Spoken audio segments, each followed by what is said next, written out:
आज हम देखेंगे 8 जनवरी 2022। बच्चे एवं बचपन की कल्पना सार्वभौमिक नहीं हो सकती है। बच्चों एवं बचपन की समझ में उनकी सामाजिक सांस्कृतिक परिवेश की कोई भूमिका नहीं होती है। तो बच्चे एवं बचपन की कल्पना जो है सार्वभौमिक नहीं हो सकती है। ये स्टेटमेंट बिल्कुल सही है।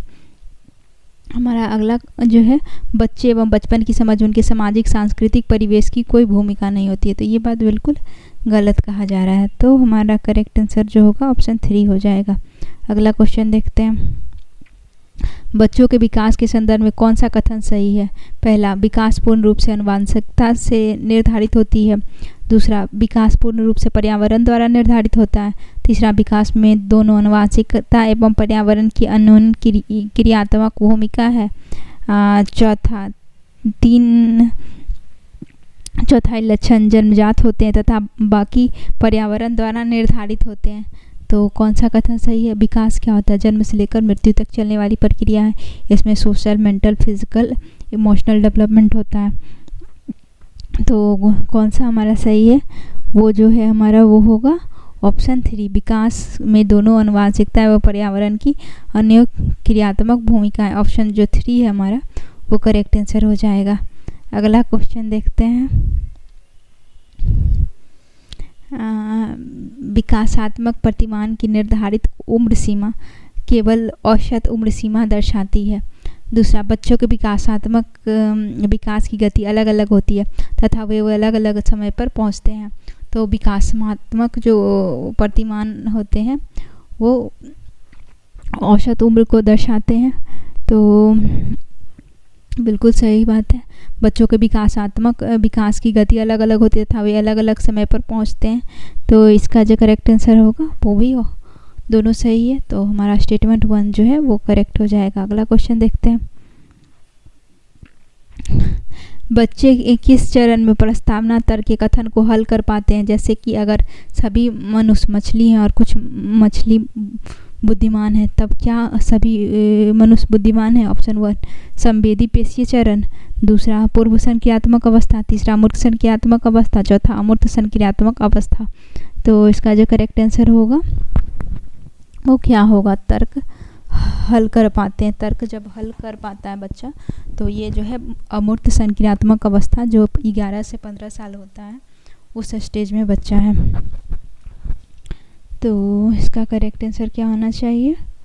इसका जो करेक्ट आंसर होगा वो होगा ऑप्शन 4, अमूर्त संक्रियात्मक अवस्था। ऑप्शन 4 के साथ जाएंगे।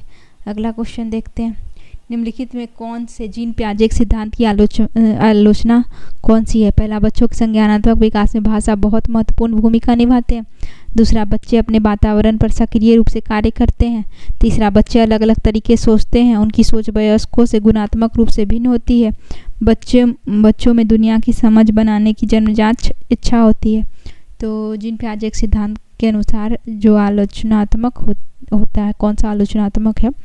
तो इसका जो करेक्ट आंसर होगा वो ऑप्शन 1 हो जाएगा। बच्चों के संज्ञानात्मक विकास में भाषा बहुत महत्वपूर्ण भूमिका निभाता है। ऑप्शन 1 हमारा करेक्ट आंसर हो जाता है। अगला क्वेश्चन देखते हैं। वाइगोत्स्कीय पद्धति जिसमें शिक्षक और छात्र सीखने में सहयोग करते हैं क्या कहलाता है? खोज अधिगम, पारस्परिक शिक्षण, कर्मोद्देशिक निर्देश। चौथा, प्रतिपादक शिक्षण। तो इसका करेक्ट आंसर होगा ऑप्शन 2, पारस्परिक शिक्षण। ऑप्शन 2 हमारा करेक्ट आंसर है। अगला क्वेश्चन देखते हैं।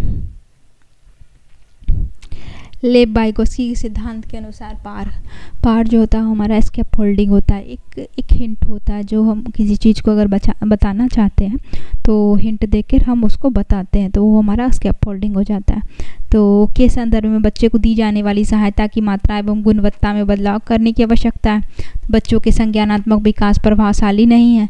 के संदर्भ में बच्चों को दी जाने वाली सहायता की केवल मात्रा में बदलाव करने की आवश्यकता है। के संदर्भ में बच्चों को दी जाने वाली सहायता की केवल गुणवत्ता प्रकार में बदलाव करने की आवश्यकता है।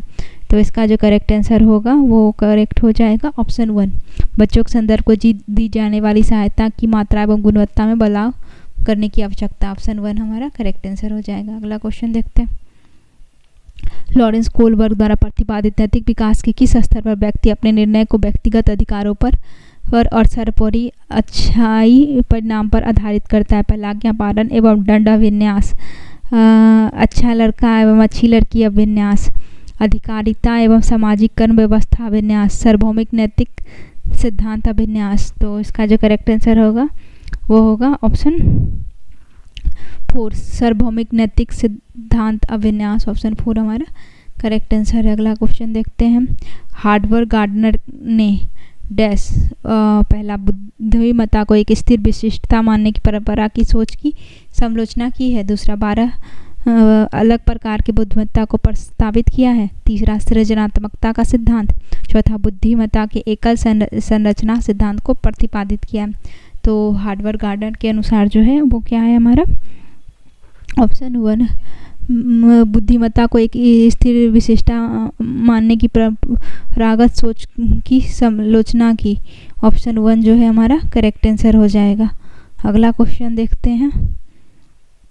राष्ट्रीय शिक्षा नीति 2020 प्रस्तावित करती है कि प्राथमिक स्तर पर बच्चा बेहतर ढंग से सीखते हैं जब निर्देश की भाषा उसकी मातृभाषा हो। दूसरा, जब विषय वस्तु गैर संदर्भित हो।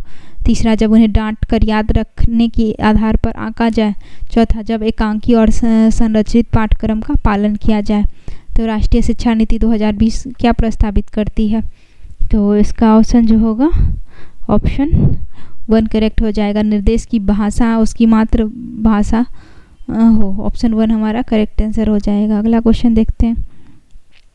प्रगतिशील शिक्षा में अधिगमकर्ता पहला स्वतंत्र होते हैं एवं उनमें सीखने की जिज्ञासा होती है। दूसरा, निर्देश के लिए पूर्णतः शिक्षकों पर निर्भर होते हैं। तीसरा, को अभ्यास प्रणाली के रूप में देखा जाता है जिन्हें सभ्य करने की ज़रूरत है। चौथा, निष्क्रिय प्राणी जिन्हें शिक्षकों द्वारा नियंत्रित करने की ज़रूरत है। तो इसका करेक्ट आंसर हो जाएगा ऑप्शन 1, स्वतंत्र होते हैं व उनमें सीखने की जिज्ञासा होती है। ऑप्शन 1 हमारा करेक्ट आंसर हो जाएगा। अगला क्वेश्चन देखते हैं। सामाजिक रचनावादी सिद्धांत पर आधारित कक्षा कक्ष में पहला, बच्चे निष्क्रिय रूप से सुनते हैं जब शिक्षक शिक्षण कराते हैं। दूसरा, संसाधन केवल प्रदर्शन के लिए होता है। तीसरा, गतिविधि के अनुसार बैठने की व्यवस्था में बदलाव होता है। चौथा, मूल्यांकन और अधिगम को अलग अलग प्रक्रिया माना जाता है। तो इसका जो करेक्ट आंसर होगा वो होगा ऑप्शन 3, गतिविधि के अनुसार बैठने की व्यवस्था में बदलाव होता है। अगला क्वेश्चन देखते हैं। निम्नलिखित में कौन सी रणनीति एक शिक्षक द्वारा माध्यमिक कक्षा में जेंडर रूढ़िवादिता को संबोधित करने के लिए सही नहीं है? तो पहला है जेंडर की एक सामाजिक संरचना के रूप में चर्चा करना। दूसरा, गैर लिंगवादी व्यवहार को प्रोत्साहित करना। तीसरा, पाठ्य पुस्तक में पुरुष और महिलाओं के चित्रण की समालोचना करते हुए चर्चा करना। चौथा, लड़की को गणित और विज्ञान एवं लड़कियों को भाषा विषय के लिए प्रोत्साहित करना। तो कौन सा है जो जेंडर रूढ़िवादिता को संबोधित करने के लिए सही नहीं है? तो ऑप्शन 3 ऑप्शन इसका जो हो जाता है करेक्ट आंसर वो क्या होगा? इसका करेक्ट आंसर हो जाएगा ऑप्शन 4, लड़की को गणित और विज्ञान लड़कियों की भाषा विषय में शिक्षा को प्रोत्साहित करना चाहिए। ऑप्शन 4 जो है हमारा करेक्ट आंसर हो जाएगा। अगला क्वेश्चन देखते हैं। अधिगमकर्ताओं में व्यक्तिगत विभिन्नता को संबोधित करने के लिए स्कूल को क्या करना चाहिए? अधिगमकर्ताओं के बीच सभी विभिन्नता को हटा देना चाहिए। अधिगमकर्ताओं के बीच सभी विभिन्नता को खारिज कर देनी चाहिए। सभी अधिगमकर्ताओं की व्यक्तिगत ज़रूरत को अनदेखा कर उन्हें समान रूप से देखना चाहिए। उनकी व्यक्तिगत ज़रूरत के अनुसार व्यक्तिगत शिक्षा योजना बनानी चाहिए। तो व्यक्तिगत में स्कूलों को क्या करना चाहिए? तो इसका जो करेक्ट आंसर होगा ऑप्शन 4, उनकी व्यक्तिगत ज़रूरतों के अनुसार व्यक्तिगत शिक्षा की योजना बनानी चाहिए। ऑप्शन 4 है हमारा करेक्ट आंसर। अगला क्वेश्चन देखते हैं। निम्नलिखित में कौन सा प्रश्न बच्चों के समालोचनात्मक सोच को बढ़ावा देने का उदाहरण है? पहला, पादप कोशिका का चित्र बनाइए। दूसरा, अपने राज्य में पानी की कमी को दूर करने के लिए विभिन्न उपाय सुलझाइए। तीसरा, गणना कीजिए। चौथा, भारत क्षेत्रफल एवं जनसंख्या क्या है? तो इसका करेक्ट आंसर होगा ऑप्शन बी यानी ऑप्शन 2, अपने राज्य में पानी की कमी को दूर करने के लिए विभिन्न उपाय को सुलझाइए। ऑप्शन 2 हमारा करेक्ट आंसर हो गया। अगला क्वेश्चन देखते हैं। शिक्षा में समावेशन में बढ़ावा देने की दिशा में निम्न में कौन सा कथन बाधक है? पहला, समता का सिद्धांत। दूसरा, सहानुभूति की संस्कृति। तीसरा, अगम्यता इमारत। चौथा, मध्यवर्तन पर प्रतिक्रिया। तो कौन सा करेक्ट हो जाएगा हमारा? ऑप्शन 3, अगम्य इमारतें। ऑप्शन 3 हमारा करेक्ट आंसर है। अगला क्वेश्चन देखते हैं। निम्नलिखित में कौन सा अभ्यास समावेशी शिक्षा की विचारधाराओं के खिलाफ है?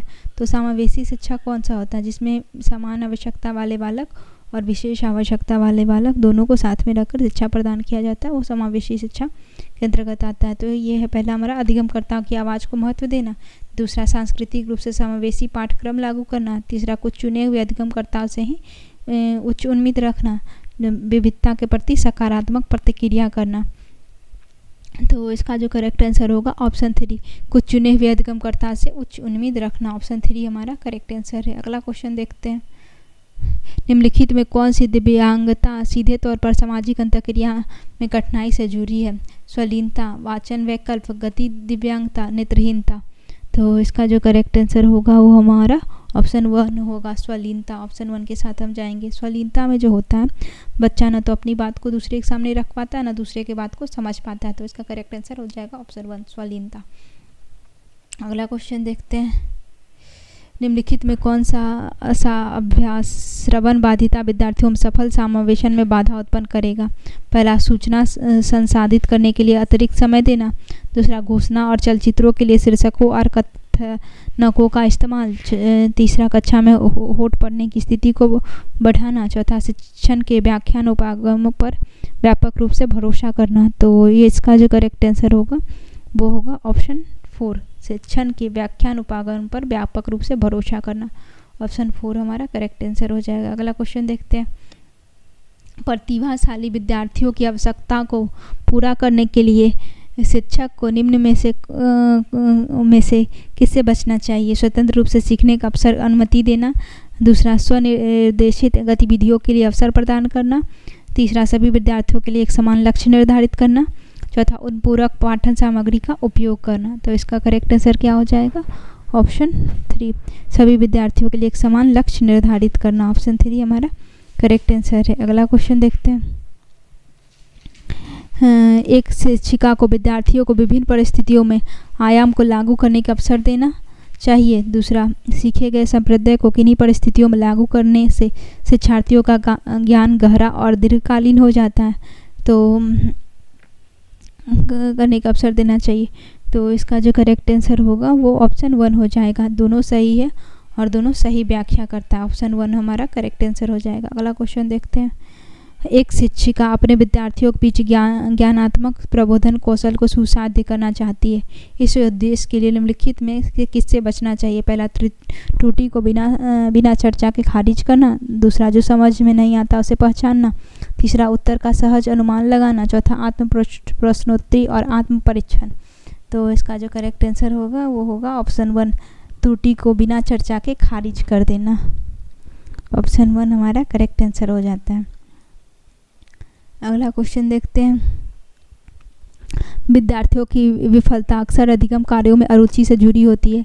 इसे निम्न में से किसके द्वारा कम किया जा सकता है? पहला, कार्य को यथासंभव आसानी से पूरा करने के लिए उन्हें अनुबंधित करना। दूसरा, विद्यार्थियों कार्य को सीखने की प्रासंगिकता को समझने में मदद करना। तीसरा, अधिकांश विद्यार्थियों के लिए सीखने कार्यों को अबोधगम्य बनाना। उसके वास्तविक जीवन में सीखने कार्यों की प्रयोज्यता को निर्विस्तृत करना। तो इसका करेक्ट आंसर क्या होगा? ऑप्शन, विद्यार्थी कार्य को सीखने की प्रासंगिकता को समझने में मदद करना। ऑप्शन 2 करेक्ट हो जाएगा। अगला क्वेश्चन देखते हैं। सीखना प्रभावी और प्रासंगिक होता है जब पहला, नई विषय वस्तु पिछले ज्ञान से संबंधित ना की जाए। दूसरा, विद्यार्थी द्वारा निष्क्रिय नकल कई बार दोहराई जाए। तीसरा, विद्यार्थी अर्थ निर्माण की प्रक्रिया में सक्रिय रूप से शामिल होते हैं। चौथा, विद्यार्थी की प्रतिक्रिया कुछ उत्तेजनाओं का उपयोग करके अनुबंधित की जाती है। तो सीखना प्रभावी और प्रासंगिक हो जाता है जब विद्यार्थी अर्थ निर्माण की प्रक्रिया में सक्रिय रूप से शामिल हो जाते हैं। ऑप्शन 3 हमारा करेक्ट आंसर है। अगला क्वेश्चन देखते हैं।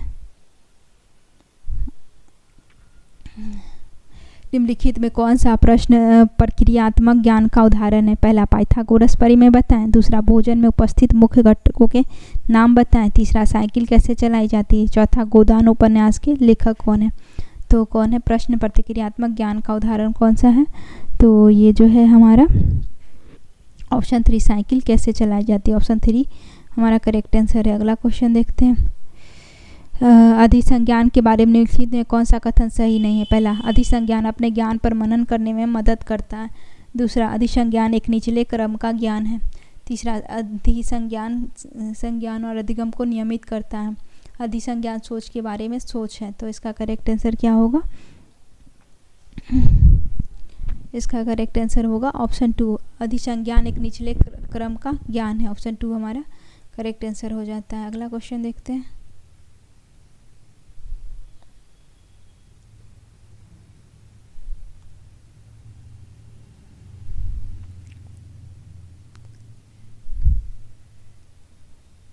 निम्नलिखित में कौन सा कारक विद्यार्थियों की समस्या समाधान प्रक्रिया में बाधा डालता है? चयनित समाधान के परिणाम की आशंका। दूसरा, लक्ष्य को परिभाषित करना और समस्या का प्रस्तुतिकरण। तीसरा, कई संभावित समाधान की खोज। चौथा, समग्र के पारस्परिक उपयोग पर स्थिरता। तो समस्या समाधान प्रक्रिया में कौन सा बाधा डालता है? तो इसका करेक्ट आंसर हो जाएगा सामग्री के पारस्परिक उपयोग पर स्थिरता। ऑप्शन 4 हमारा करेक्ट आंसर। अगला देखते हैं। वैकल्पिक अवधारणा के संदर्भ में निम्नलिखित में कौन सा कथन सही नहीं है? वैकल्पिक अवधारणा हमेशा निराधार होती है और शिक्षकों द्वारा उन्हें अत्यधिक हतोत्साहित किया जाना चाहिए।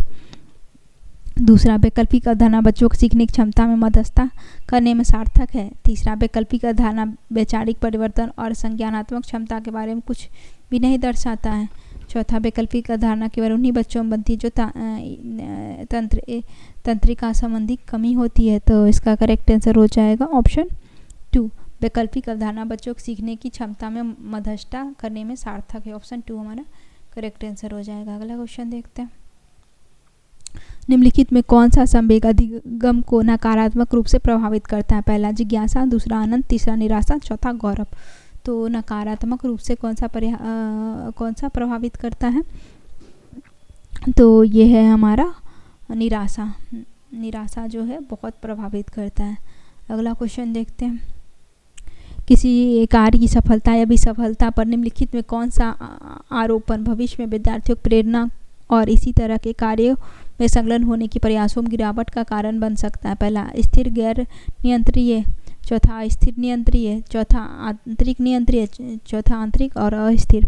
तो इसका करेक्ट आंसर हो जाएगा ऑप्शन 1, स्थिर गैर नियंत्रणीय। ऑप्शन 1 हमारा करेक्ट आंसर है। इसी के साथ आपका कंप्लीट होता है जो पूछा गया था 8 जनवरी 2022 को CTP का 30वां क्वेश्चन। धन्यवाद।